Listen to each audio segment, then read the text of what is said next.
shadows fade, the truth comes through.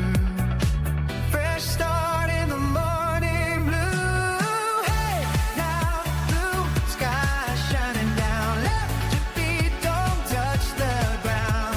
Laugh it off, let the good times stay. Oh yeah, it's a blue sky day.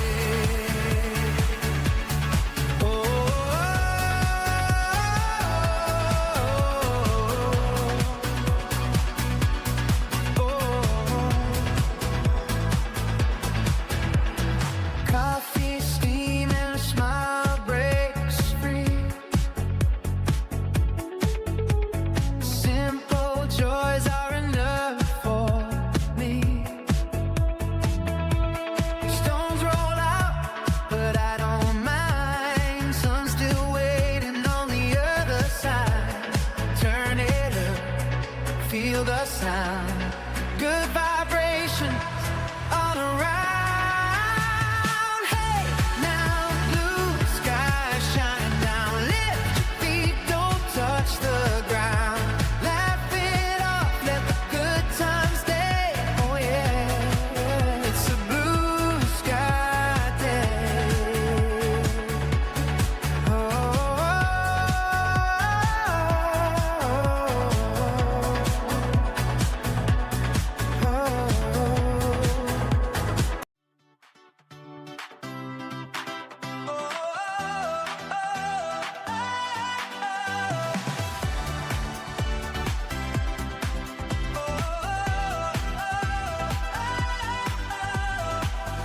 Wake up, sunlight tapping on the door. Feels like I've been here all before. Radio humming, the world feels right. Every little thing's in tune tonight. Shadows fade, the truth comes through. Fresh start in the morning blue. Hey now, blue sky shining down. Lift your feet, don't touch the ground. Laugh it off, let the good times stay. Oh yeah, it's a blue sky day.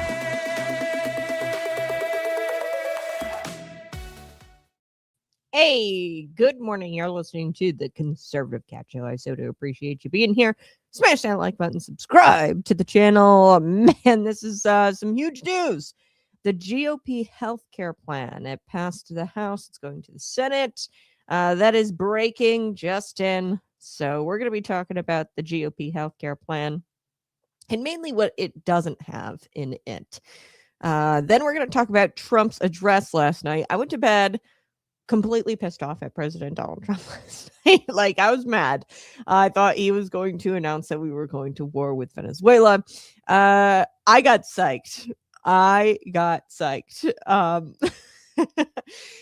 Donald Trump did not announce war with Venezuela, and I think that it was all like trolling on Trump's part, where he was trolling the left, trying to get the mainstream media there to broadcast essentially a presser or Trump rally for him, bringing down soaring prices. He announced some military bonuses. There was no mention of Venezuela.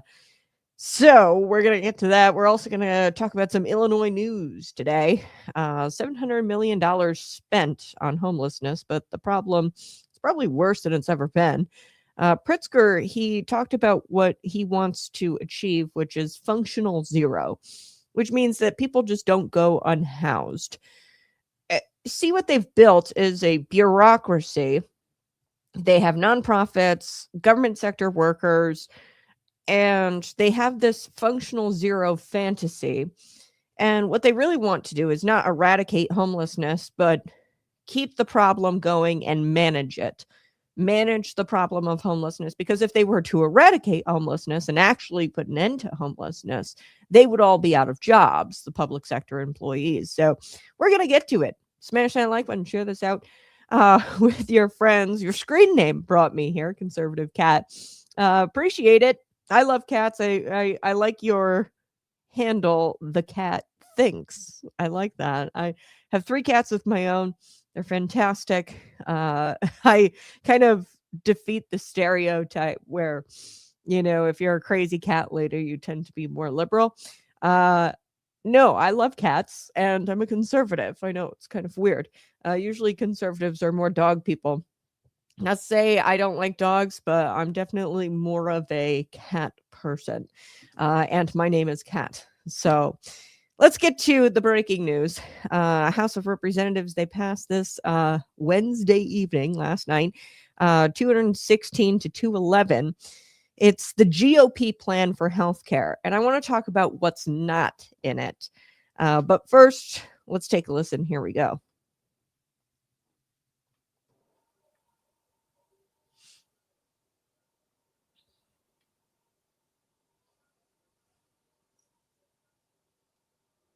This is them passing the bill. I think that this is just the 6 never voted.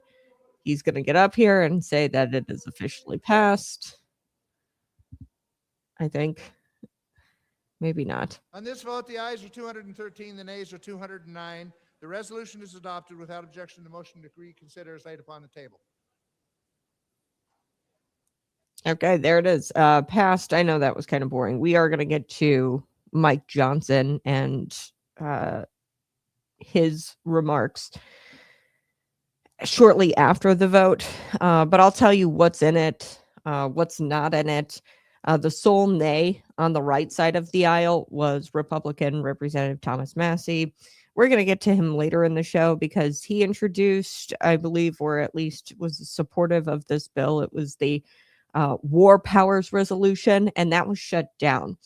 I'm getting ahead of myself, but Thomas Massey, he was the sole nay on the GOP healthcare plan.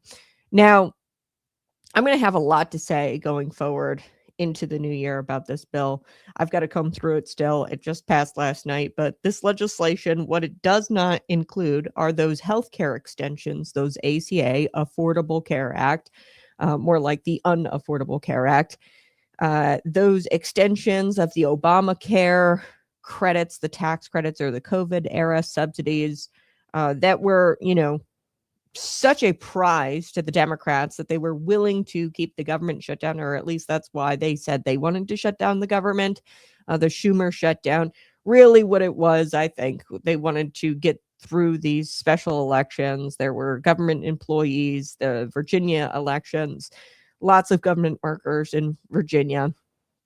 They wanted to piss off the government workers so that way they'd vote against those on the right. Winsome Sears in her election, the attorney general election that went in favor of the guy who said that he wanted to kill his Republican or fantasized about his Republican opponent being dead or being shot in the head and his children being in the arms of the wife, a really messed up guy. He wound up winning the attorney general election in Virginia. And really, that's what I think the Schumer shutdown was all about. They wanted to keep it shut down so that way their special elections, they were rigging the election because that's what Democrats do. But they said that the reason why the Schumer shutdown continued was because of this, the extensions. They wanted to guarantee the extensions, the COVID era subsidies, and the Obama Care or the Affordable Care Act subsidies, which are set to expire on December 31st. And that was what all the theater was about. And the Schumer shutdown was over that issue, right? That's what they said. I don't buy it, but whatever. Okay. Speaker Mike Johnson, he commented on the passage of this is called the Lower Healthcare Premiums for All Americans Act. And then he made some remarks after the win, after the bill passed, and what it's going to mean for Americans after this nightmare of Obamacare. Take a listen. Here we go. Healthcare bill that will bring down the cost of healthcare. The Lower Premiums for All Americans Act does exactly what the title suggests. It will reduce premiums for all Americans by, on average, at least 11% overall. And that's just the beginning. There will be much more to come, more ideas in the first part of next year to bring down the cost of health care. And what the bill did, in addition to that tonight, is it increases the quality of care, the access to care. It gives persons more options, more flexibility in their health care. And also it adds transparency. We had the PBM, Pharmacy Benefit Manager transparency piece to it as well. Now contrast that with the Democrats' COVID era subsidy that they wanted to extend. That would only impact 7% of Americans. The bill we just passed impacts 100% of Americans. Their version would impact 7% of Americans, and it would cost taxpayers $350 billion. That is not the way to reduce the cost of healthcare. The Democrats do not want a solution they just demonstrated because they voted against this bill. They want an issue for the election. It is based on a false narrative. The Democrats broke America's healthcare system. When they gave us the ACA, the Unaffordable Care Act, 15 years ago, they promised that premiums would come down, that access would increase, and quality of healthcare would increase. None of that happened because it's a flawed system. Their response right now is to subsidize and continue to shovel taxpayer dollars onto a broken system. We say enough is enough. The Republican Party is the party that is bringing the ideas forward to fix this crisis and fix this problem for everyone. It is a serious problem. We took a big step tonight to do that. We hope that this gets signed into law quickly because it will have the desired effect. We hope the Senate can get this done in short order. Okay, so that's Speaker Mike Johnson. I love this comment. Why is there a Republican healthcare bill? Where is it written that that is the function of the government to provide healthcare? Well, I think a lot of what this bill does, and like I said, it just passed last night, so I haven't even really combed through it all the way. I just know that it doesn't have those ACA extensions, which I'm all for. What it does is it gets government out of it. It gets taxpayer money out of it. And a lot of people don't even know what ACA tax credits actually do and how they work. So here's how the racket works. The government gives taxpayer-funded subsidies, and then they call them premium tax credits to help people buy health insurance on the Obamacare exchange. So this is the Obamacare exchange. This is a certain health insurance provider that you can go through while using these premium tax credits. Now that sounds noble, right? Helping families afford coverage. But here's the catch. The more taxpayers pay, the less incentive insurers have to bring down those prices. Okay, think about it. If Uncle Sam is footing the bill, why would Blue Cross or Aetna ever lower their premiums? They just raise their prices knowing that the government is going to cover the difference. So it's kind of like giving your kid a credit card and telling them to shop responsibly. Okay, spoiler, they won't. Okay, the insurers are never going to bring down premiums. So what this does, it gets that taxpayer money out of healthcare. Over time, those subsidies have ballooned over time, like from Barack Obama, and then they ballooned them during COVID, and then they wanted to extend them and hike them up even more. The Democrats, the ACA tax credits, not because people are getting care, because the cost of everything in healthcare has exploded. Like I, had said, hospitals charge more knowing that there's these ACA tax credits and that Uncle Sam is going to be footing the bill. Drug companies charge more. Insurers mark up their plans. And the government just keeps writing bigger checks. Okay. And nobody's getting the care that they want because you can only choose what's on the Obamacare exchange, the ACA exchange. So ACA subsidies are like a gas pedal stuck to the floor. The more taxpayer spends, the more Washington spends government with your money, the faster the prices climb. So this is just taking that gas pedal and pulling it back. And I'm all for that. I'd have to read through the bill a little bit more. Johnson stated that conservatives have long known to be true that Democrats have broke America's health system when they gave us the ACA. Okay. And really what I think this bill does, a big portion of what this bill does, it rolls those back. And I'm like you, my friend, in the comment section, I'm like free market, and healthcare, like get the government out of it completely. But this is a step in the right direction. And I think that this is definitely a win. Johnson, he quipped and he called it the Unaffordable Care Act. Democrats have broken the healthcare system with these exorbitant subsidies.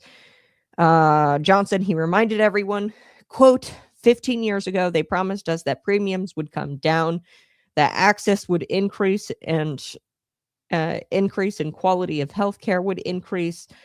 None of that happened, you see, because they just kept raising the premiums. Hospitals kept charging you $15 for a tissue box because they knew that those ACA tax credits would be there. The drug companies kept raising their prices because they knew the tax credits would be there.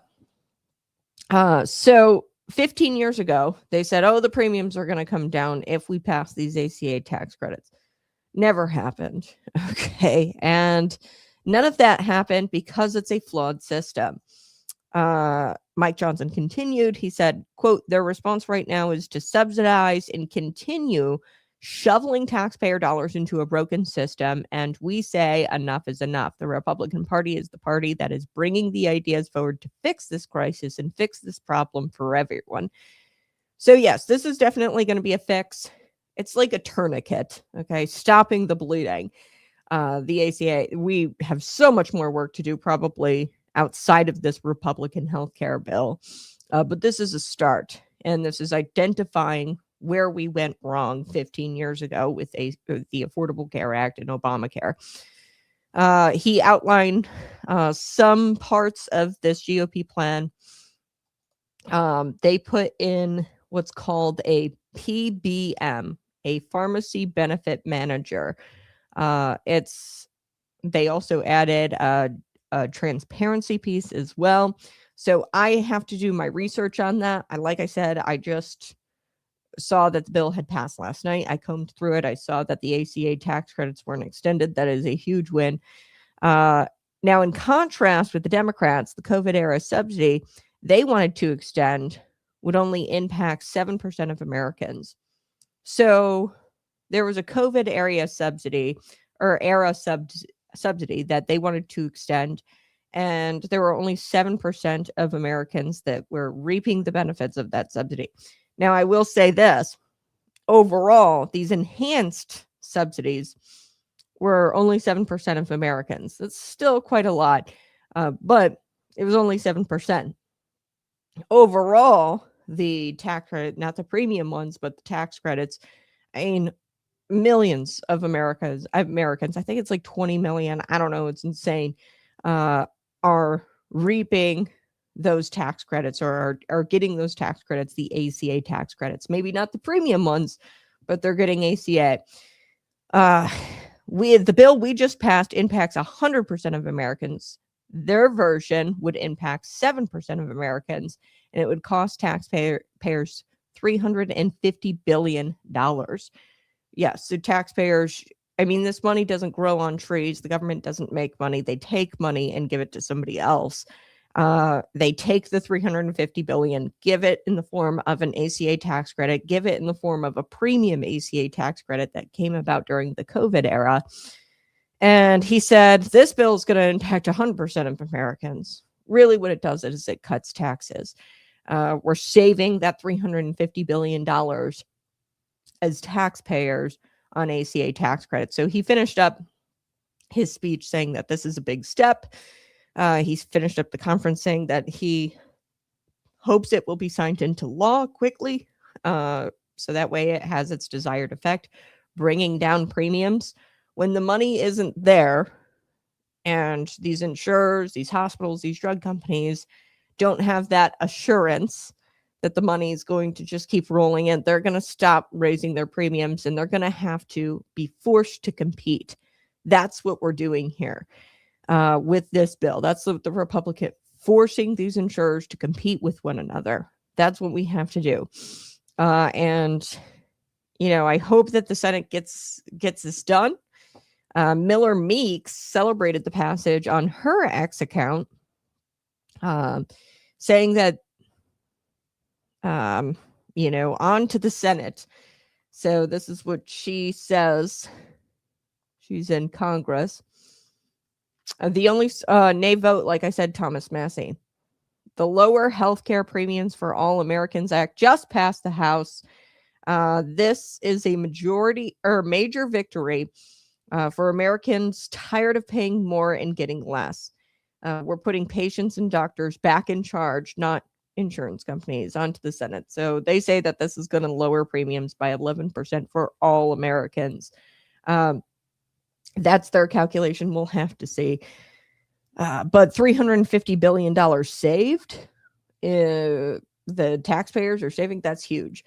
So a big, big win. Now, let's get to President Donald Trump and his non-Venezuelan announcement, war against Venezuela.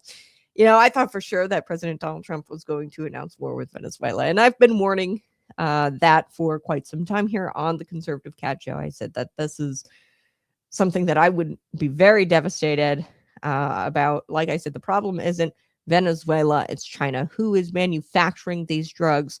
Venezuela is just the drug peddler. Okay, who's making the drugs? It's this Chinese fentanyl.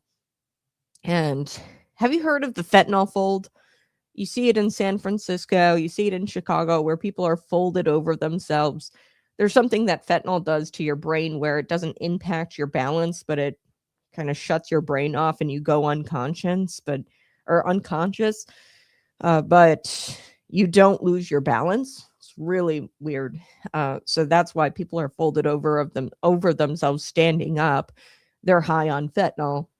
And this is a crisis, but it's not really Venezuela. It's China.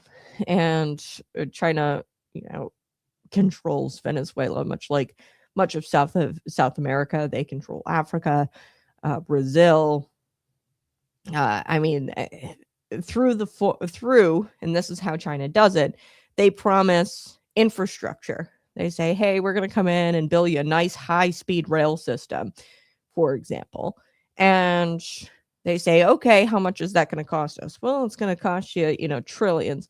And they say, well, we really don't have trillions. We're kind of a crap hole country. And China says, that's okay.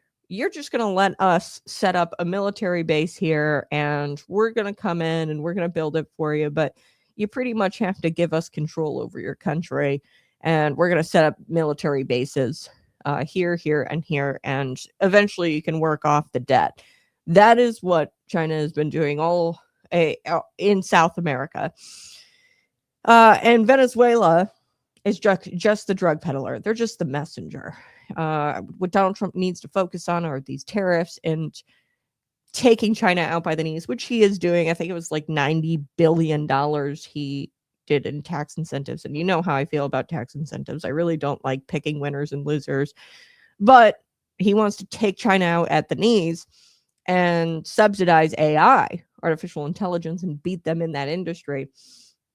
And I think that's going to be more effective against the war on drugs or the war on fentanyl, the Chinese manufactured fentanyl, than regime change in Venezuela. Anyway, so I thought that Donald Trump was going to come out and announce war with Venezuela or regime change of some kind. There was a vote, the War Powers Resolution. It was voted down, so he continues to have certain powers, military powers, which all presidents have had. You can conduct strikes, land strikes. He's doing strikes really primarily in the Caribbean. So he wants to do some land strikes, from what I hear, but that's not going to war. And the president is and always has had those powers. They wanted to strip President Donald Trump of those powers to not carry out the striking of the Venezuelan drug boats, okay, that are coming to the United States. They have intel, that those boats have drugs and that they're TDA members, and he's capable of doing that. issuing those strikes. How?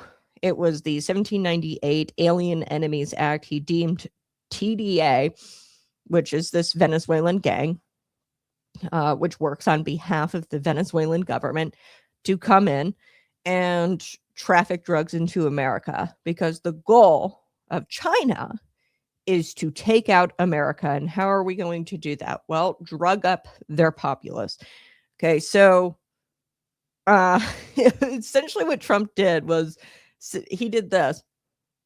He says, I'm going to announce war. He never came out and actually said this, but he gave off the vibe that he was going to announce war with Venezuela. And he goes, I'm going to go to war with Venezuela, and I want the legacy media to cover it. Psych. Yeah, he just provided a list of incredible accomplishments in his first year. I don't know about you, but my eggs aren't $5 anymore. I went to the grocery store, got them for $1.95 just the other day. My gas is down to $2 and something a gallon. Illinoisans, I'm sorry, you have the exorbitant grocery taxes. You also have, the grocery tax is probably implemented at a local level. Governor J.B. Pritzker said that he was going to eliminate the grocery tax, and he did at a state level, but then he gave local municipalities the ability to raise it again. So local municipalities do raise it. So you have a grocery tax. I'm sorry, Illinois. It's devastating. You've got doubled gas taxes. I think it's at like 40 something cents now, the gas tax. So it might still feel for Illinoisans rough. But prices are going down. So he basically gave a list of his accomplishments, and the legacy media never talks about his accomplishments. They never publish that in the headlines. And today I'm waking up and I'm finding all the headlines, and I'm like, this legacy media outlets, Trump claims to have brought down soaring prices. And that's what they're doing today. And it was absolutely a chef's kiss, brilliant class act. President Donald Trump masterfully orchestrated a fake out. Like, really, that's all I could say. I even think that maybe he used Tucker Carlson. I don't know. I think that Tucker Carlson and Donald Trump are friends. Either, it was planned, either knowingly or unknowingly. Tucker Carlson, he said that they were going to possibly talk about war coming up with Venezuela. I was going to be mad.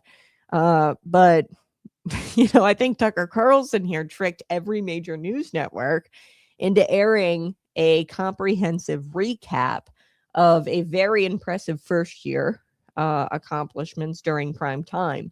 And, Trump did this, with the backdrop of Christmas decorations, and it was very cozy, the White House. And he also told Americans the truth about illegal aliens stealing their hard-earned tax dollars. Truly, Trump is the king of trolls. Okay, he is really cementing his status as the most astute, effective media manipulator to ever occupy the Oval Office. So I was really upset with President Donald Trump the night before, or like last night before I went to bed.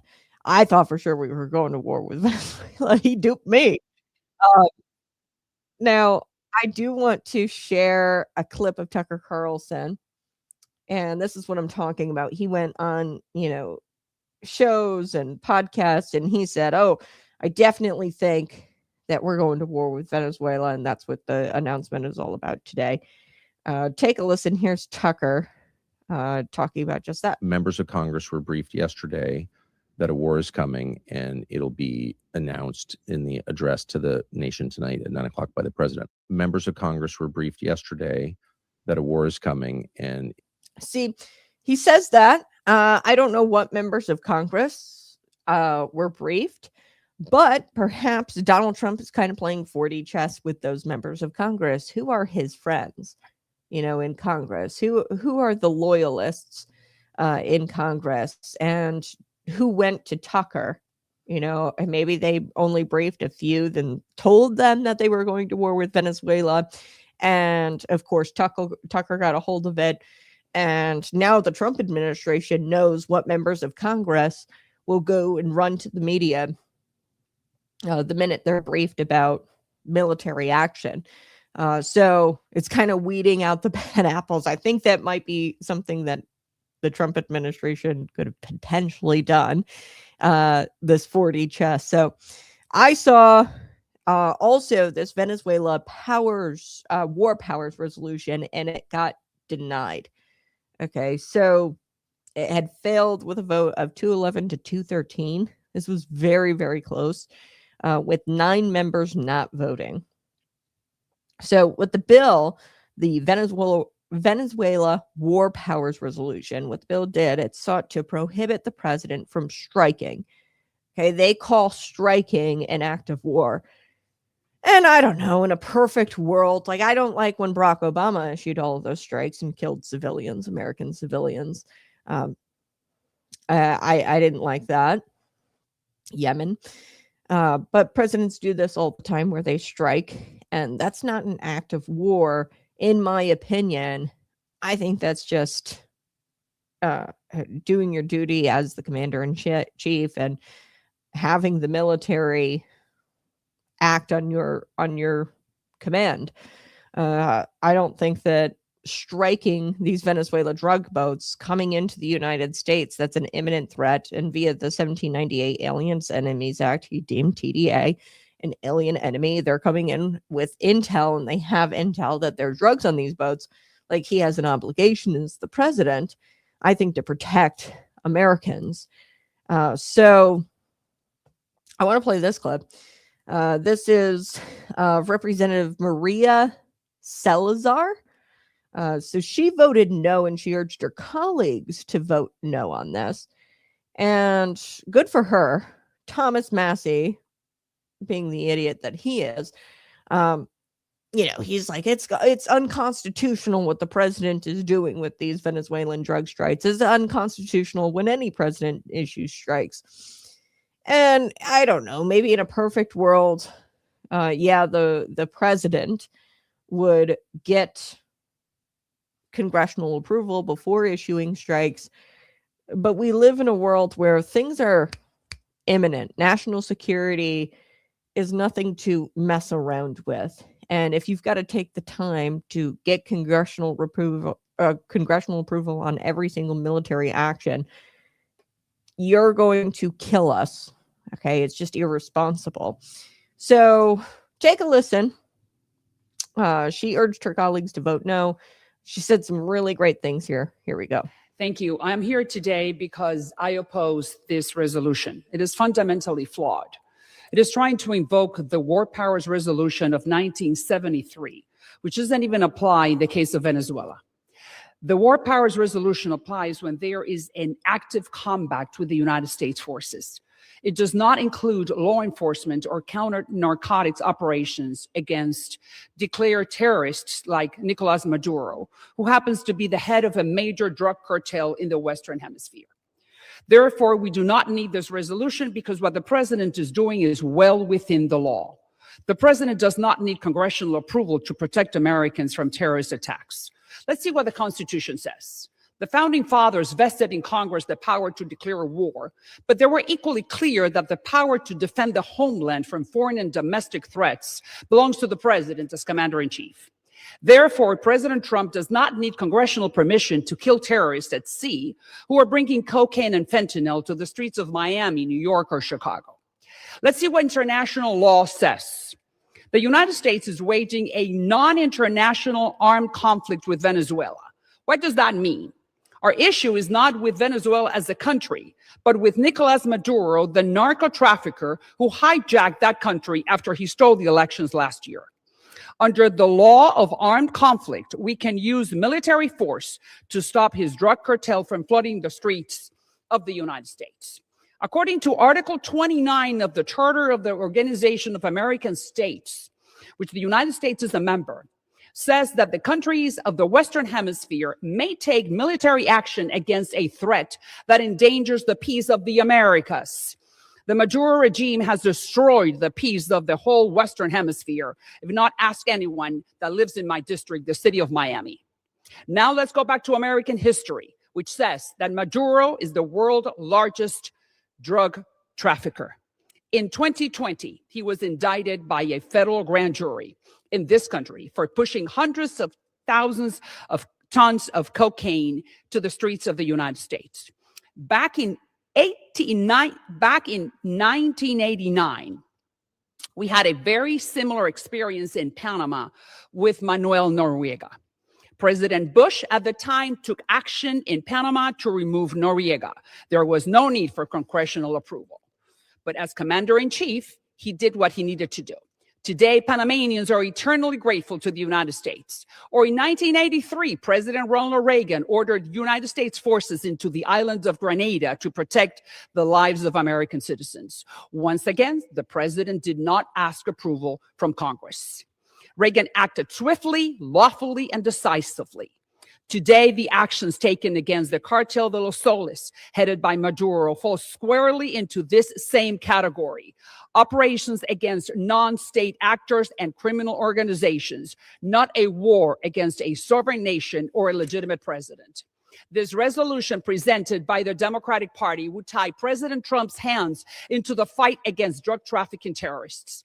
Every Venezuelan knows that Maduro is just a thug and a delinquent who has been in the drug trafficking business for 27 years since he took over the country. They have totally destroyed the most prosperous country in Latin America, Venezuela. Of course, Congress has a crucial role in authorizing wars, but the president has independent authority to defend the mainland.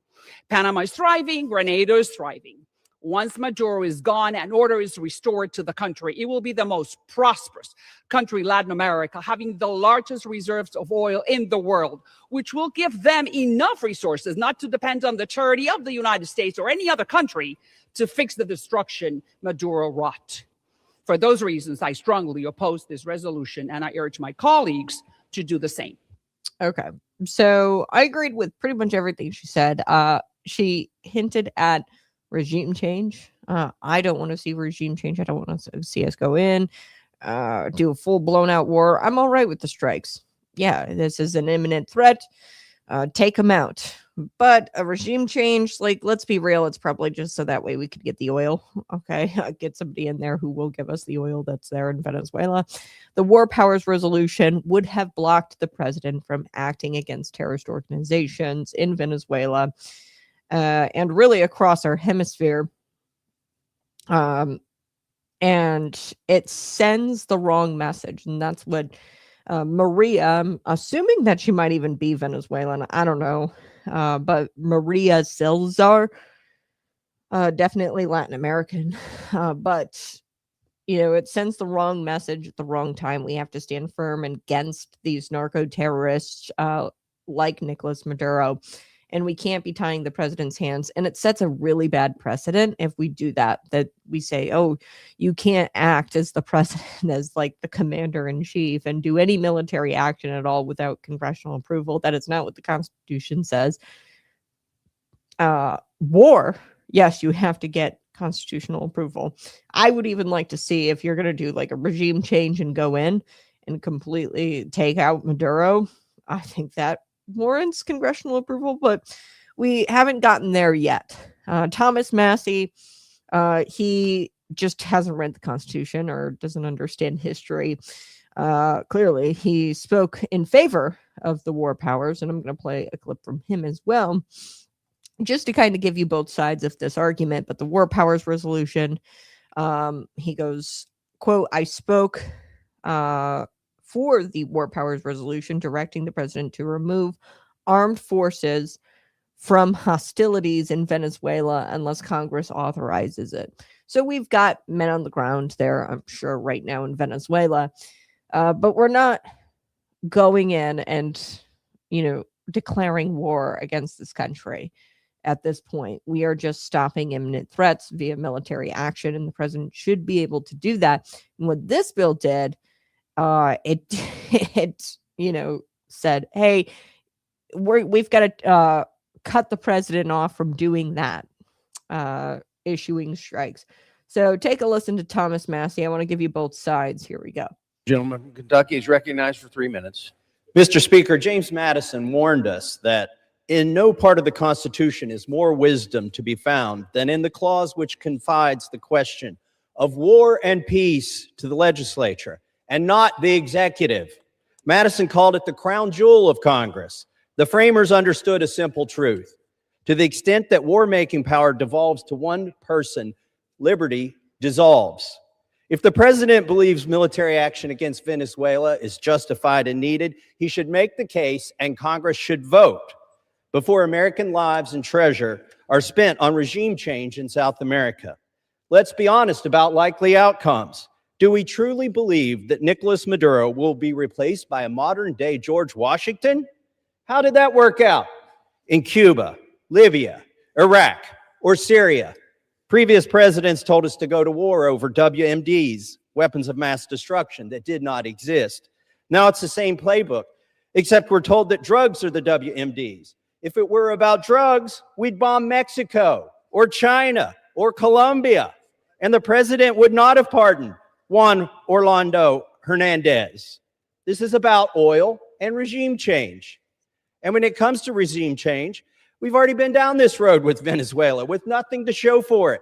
In 2019, we recognized Juan Guaido. We seized their embassy here in D.C. We were told that regime change was imminent. Years later, Maduro remains in power. Today, we're told to place our hopes in other exiled figures. Edmundo Gonzalez and Maria Corina Machado. I wish them well, I do. But Congress should not express moral sympathy in the form of a blank check for military escalation and American lives. And let's take a moment to acknowledge the contradiction at the heart of this policy. This administration tells us that the Maduro regime is made up of narco-terrorists, and by escalating toward war, we would predictably create countless refugees. At the same time, this administration has moved to end temporary protected status for hundreds of thousands of Venezuelans and deports them back to the very regime it condemns. So which is it? Are we prepared to receive swarms of the 25 million Venezuelans who will likely become refugees and billions in American treasure that will be used to destroy and inevitably rebuild that nation? Do we want a miniature Afghanistan in the Western Hemisphere? If that cost is acceptable to this Congress, then we should vote on it as a voice of the people and in accordance with our Constitution. And yet today, here we aren't even voting on whether to declare war or authorize the use of military force. All we're voting on is a war powers resolution that strengthens the fabric of our republic by reasserting the plain and simple language in the Constitution that Congress must decide questions of war. I urge support for this resolution, and I yield back. Gentleman, time. Okay. So a lot was said there, and a lot of it I don't disagree with. I do think that if you really wanted to combat the drug problem, and he says, oh, weapons of mass destruction, that's why we had to go in and do regime changes in the Middle East. And he's not wrong. They lied about all of that, and really it was about the oil. And I think that that's the same thing here. However, the fentanyl crisis is something that we can see. I truly believe that it's about the drugs? No, because we'd be taking out the supplier, not the drug peddlers, okay? China. And we should be taking them out economically, which Trump is doing. And, so I don't disagree with him there. I do think, but what they were voting on was not a declaration of war. They weren't deciding on whether or not to go to war or do regime change. They were voting on war powers, and they were trying to take powers away from the president to address imminent threats via strikes. Okay. And if you want, what I would have done if I was Thomas Massey, I would have taken it a step further and not done a war powers resolution. I would have said, let's draft a bill saying that we won't go to war or we won't do regime change in Venezuela, and have Congress say very strongly we opposed any sort of war or regime change in Venezuela. But no, he was weak-kneed, and he brought forward a stupid little war powers resolution, and he wanted them to vote on that. And look, if I was voting, I wouldn't want to take those powers away from the president. Okay, he's the commander in chief he's within his lawful authority to do that. So when war making power devolves to one person, this is what he says on X, Thomas Massey, liberty dissolves. What we're not talking about war action here. We're talking about strikes and imminent threats, striking Venezuelan drug boats. So up to this point, it has been about the drugs. A regime change, I definitely think that's about the oil. He says Congress needs to vote before the president attempts a regime change. Yes, Congress does need to vote, I would say, on that. But that's not what they were talking about. They were talking about what he's currently doing now. And he was trying to say that Trump wasn't allowed to do what he's currently doing now. And it just pisses me off because he's got great points. You just kind of failed epically. All right. So let me shift gears. Earlier on Wednesday, yesterday, the president and the Secretary of War, Pete Hegseth, and First Lady Melania Trump, they attended a formal, dignified transfer ceremony at Dover AFB in Delaware. Now, I want to get to this. Let me get to a couple of your chats here. I did see one Congresswoman, Maria Salazar. I played her clips. She was on the House floor urging her colleagues not to vote to take powers away from the president, war powers away. This isn't war powers. He's defending against imminent threats and terrorist organizations like every other president has done before him. Congresswoman, I said that she sounded Venezuelan, perhaps Latin American, some sort of Latin American. So she's Cuban. Didn't know that. And she represents the 27th Congressional District in Florida. So she gets it. She gets how evil Maduro is. He's a communist dictator. He's really just running a drug game for China. He's their country is not a serious country. Okay. And she gets it because Cuba's the same way. Communism. She comes from that, and maybe that's why she's so pro regime change. You have to think about, her Cuban heritage, the people she represents. I know there's a large Cuban population in Florida. Most likely those real Venezuelan migrants, not the TDA members, real Venezuelan migrants who come here legally, probably tell her that of their struggles, their hunger. But I don't govern with feelings. Okay. If you really want Venezuela to be a better country, yeah, you might have to take out Maduro, but really go after the big cat or the big fat cat, which is China, and take them out economically. And I think the dominoes will fall where they oughta, right? So let's get to this. I want to get to Trump and the Department of War Secretary Pete Hegseth. They saluted slain Americans, including 2 U.S. Army soldiers and a civilian interpreter killed in an ISIS terrorist attack in Syria. So this kind of got brushed under the rug, but this was the news yesterday, early in the day, and the administration honored them for their during a dignified transfer ceremony at an Air Force base in Delaware. In a series of clips posted on X, you can see the president step off Air Force One, salute the soldiers who greeted him, and then they took turns, Pete Hegseth and Donald J. Trump, shaking the hands of these soldiers. Take a look. I want to share this with you. This happened earlier on Wednesday, and then I'll get to President Donald Trump and what he.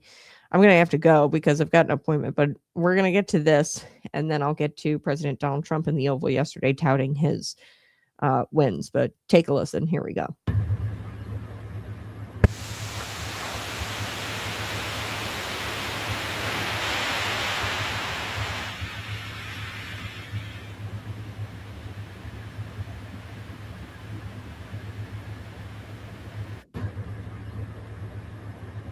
Okay, that was him yesterday. Now, the military men who died in this ISIS attack in Syria, Sergeant William Nathaniel, age 29, of Iowa, Sergeant Edgar Bryan, also of Iowa, 25 years old, Yahad Saket, this was the interpreter, he was 54 years old. Rest in peace, you patriots.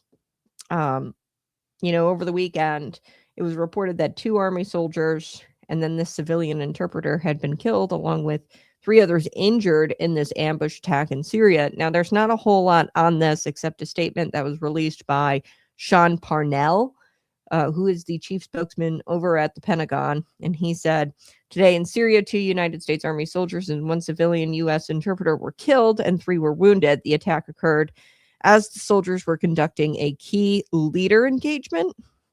Their mission was in support of the ongoing counter-ISIS, counterterrorism operations in that region.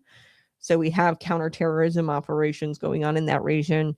The soldiers' names, as well as the identifying information, were withheld for 24 hours over the weekend. We got those names. I shared them with you.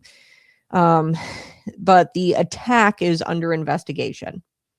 Okay, so the man suspected of the attack was a recent recruit to Syria's security forces and had been reassigned due to suspected ties to the Islamic State. Okay, so he worked for security forces, I guess, in Syria, but then he had been reassigned because they thought he was ISIS guy. So that's the guy who's suspected, but there's an investigation going on. During the ceremony, I'm not going to play all the clips of the ceremony. It was very touching.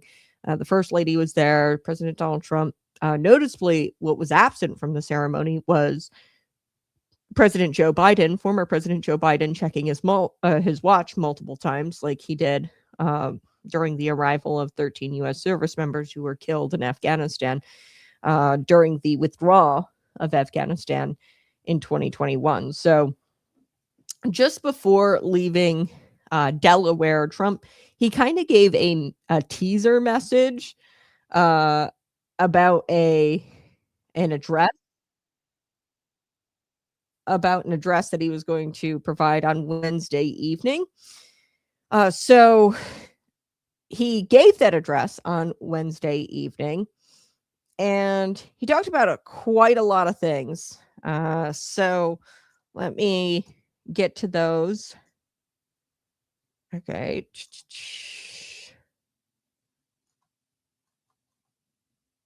I'm sorry, I'm looking. Okay. I want to get to those, but before we jump into the president's speech that he gave last night, the address, there are some economic figures I want to share with you, so that way you understand that this is not just Trump talking out of his butt, okay? There are positive economic figures, and here they are. Axios reported on 2 recent polls of execs and investors, with both saying that they are pretty optimistic on where we are headed economically. Okay, so there were 2 polls out there, optimistic, they're confident, and the U.S. economy is going to do well. Okay, so there were 2 polls. Axios has those polls, and they reported that on Wednesday. Investors' optimism is at, quote, the highest level since August of 2021 on the economy, according to a Bank of America survey of more than 200 fund managers.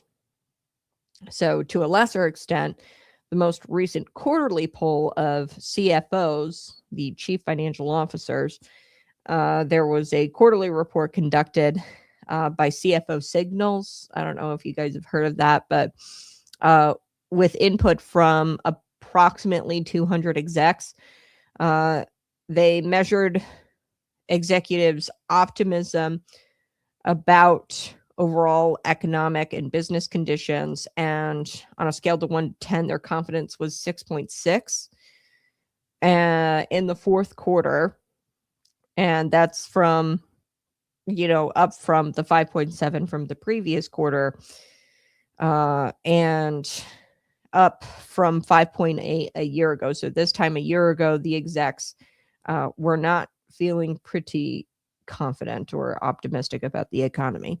So these are really important polls, and I wanted to share those figures ahead of addressing President Donald Trump's speech here, because this ties into President Donald Trump's address. The Axios report on the CFOs, where they are less uncertain than where they were earlier this year. They are less uncertain, about the policy shifts like tariffs, regulation, interest rates. So they are less uncertain about those things. And that was one of Trump's major points in his speech. The speech lasted for about 30 minutes. And, and he was talking about the economic shifts that he's made from President Joe Biden, and, why things are more affordable. And he goes on explaining that illegal immigration is a big part of that. The illegal immigration catastrophe caused by Biden made things really unaffordable. So let's take a listen to President Donald Trump and some of his speech about the economy. Here we go. For the last 4 years, the United States was ruled by politicians who fought only for insiders, illegal aliens, career criminals, corporate lobbyists, prisoners, terrorists, and above all, foreign nations, which took advantage of us at levels never seen before. They flooded your cities and towns with illegal aliens. They decimated your hard-earned savings. They indoctrinated your children with hate for America. They just released a level of violent felons that we had never seen to prey on innocent. They caused war. They caused mayhem. They caused a horrible situation all over the globe. But now you have a president who fights for the law-abiding, hardworking people of our country, the ones who make this nation run, who make this nation work. Okay, so that was part of his speech. And then he also talked about the take-home pay for Americans being up and booming in comparison to Joe Biden. Here's what he said on that issue. After years of record-setting falling incomes, our policies are boosting take-home pay at a historic pace. Under Biden, real wages plummeted by $3,000. Under Trump, the typical factory worker has seen a wage increase of $1,300. For construction workers, it's $1,800. For miners, we're bringing back clean, beautiful coal. It's $3,300. And for the first time in years, wages are rising much faster than inflation. After years. And then he addressed how the soaring inflation rates affected the mortgage market.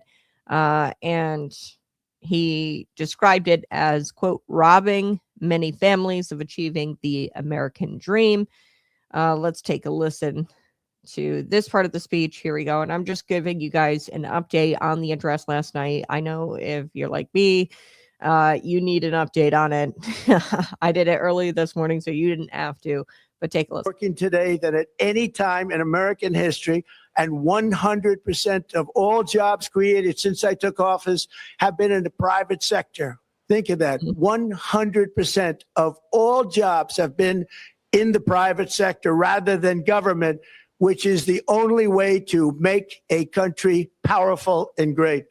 This historic trend will continue, all working today. Okay, so huge that the jobs that have, increased under the Trump administration are all in the private sector. That was my biggest criticism of Joe Biden, where he was constantly like saying, we're creating jobs, 5 million jobs or something. It was like that. And it was all illegal aliens and government workers. So that's not how you build a country.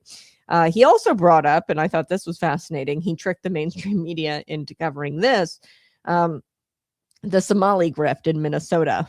Okay, this took place under the Democrat administration, Tim Walz, where politicians were taking taxpayer money, funneling it to a nonprofit, for example, Feeding Our Future was the name of the nonprofit. And then those people were paying their friends, Somali immigrants, to live these lavish lifestyles. And it's being investigated that some of that taxpayer money might have even been funneled to Islamic or Al-Shabaab. This is a Somali terrorist organization.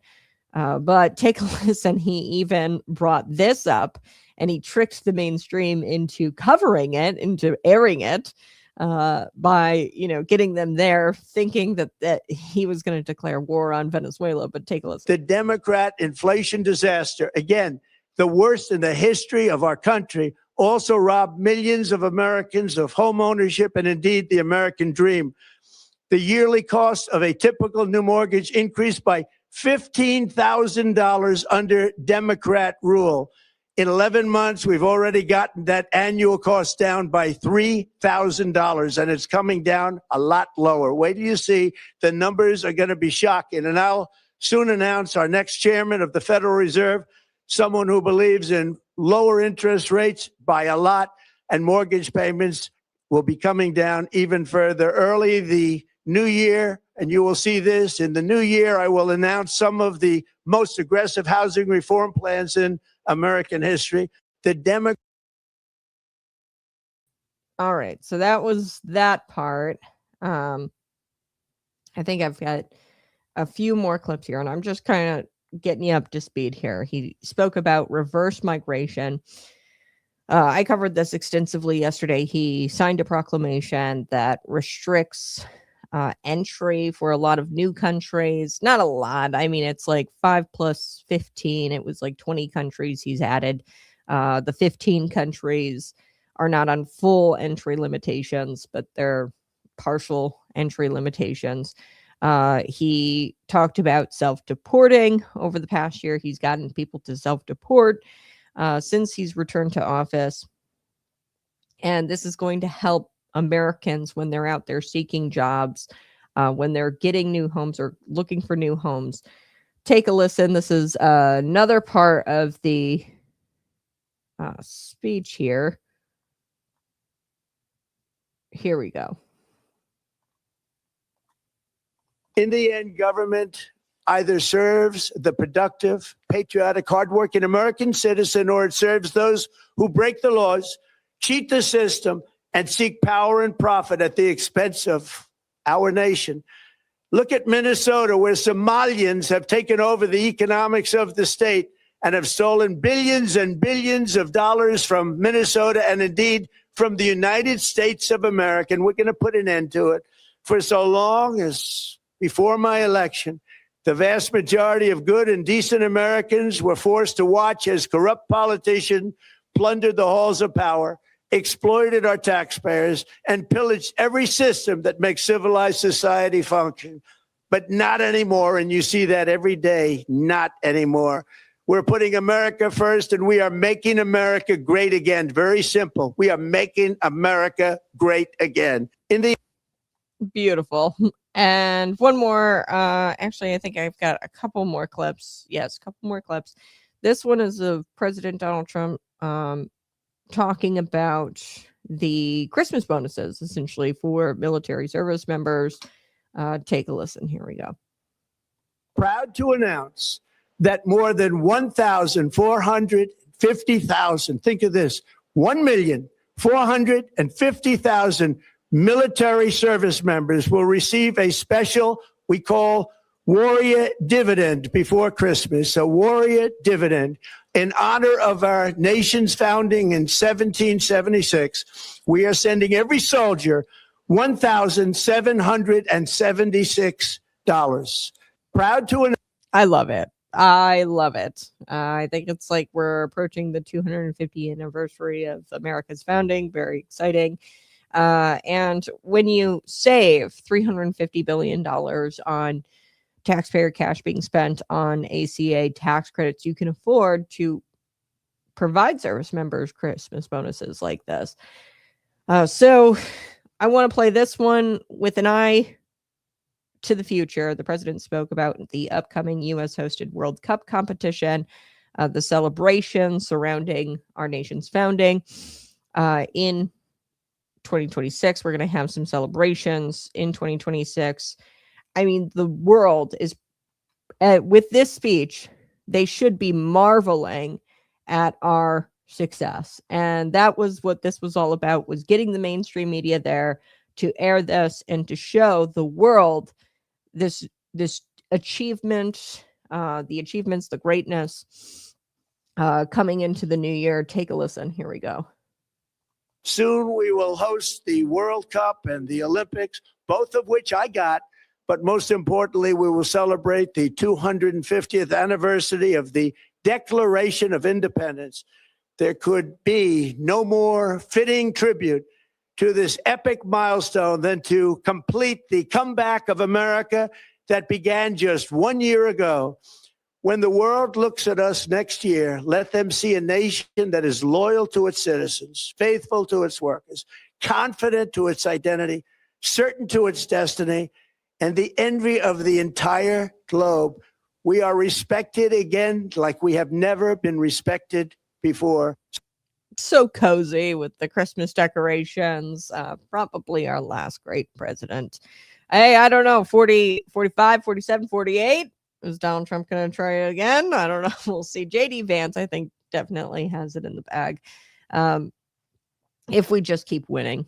We are so back. I do have to go today, folks. I'm cutting the show a little short today. Got an appointment. So I'm going to head on out. But tomorrow, you won't want to miss the show because I am going to get to Illinois' homelessness problem and how it's not being eradicated on purpose because they've built an entire bureaucracy that's dependent on taxpayer dollars, and it's dependent on that homelessness crisis existing, the homeless crisis existing. So they're never going to eradicate it, Illinois, and they're going to spend $700 million in 1 year on it. And it's never going to fix it. And it's going to continue to get worse. Why? Because these people need to stay in these agencies and bureaucracy because it's their job now. So Pritzker talked about that. He called it, what was it? Functional zero. So really what they're talking about now at this point in Illinois is just functioning with homelessness and getting it to a point where, you know, people are housed on a daily basis, and we're just going to manage homelessness. We're not going to attempt to eradicate it. Why? Because we'd all be out of jobs. The government, public sector would be out of jobs. So smash that like button, share this out with your friends. I will be back tomorrow morning, bright and early. Sorry I had to cut the show short. Subscribe. Tell someone to subscribe today. I'll see you later.